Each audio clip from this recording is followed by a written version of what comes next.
É isso aí, amigão. Você está na SP Centro Técnico Mecânico, empresa que é referência em São Paulo em ar-condicionado automotivo, carros nacionais, carros importados. Por isso, você que tem um carro nacional, carro importado, quer trazer, vem pra cá. Hoje eu quero falar pra você que é proprietário de Mitsubishi, veículos Mitsubishi. Hoje eu quero falar especificamente de AirTrack.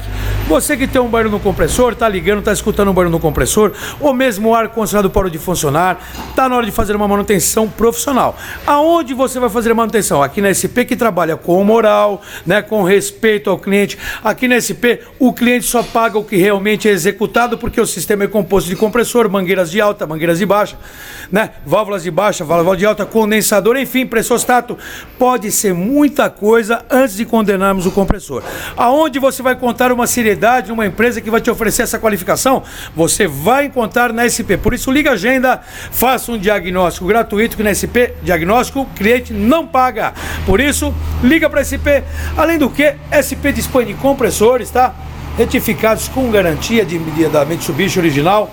Peça muito difícil de achar. Na SP você acha com qualidade, com tranquilidade e com segurança. Por isso, você vai ligar agora, você que é de São Paulo, qualquer lugar do Brasil, liga agora, 011 2364 7388 ou 011 2364 7488. Por quê?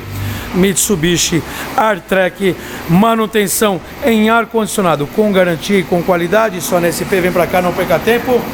Melhor empresa do ramo, vem pra cá!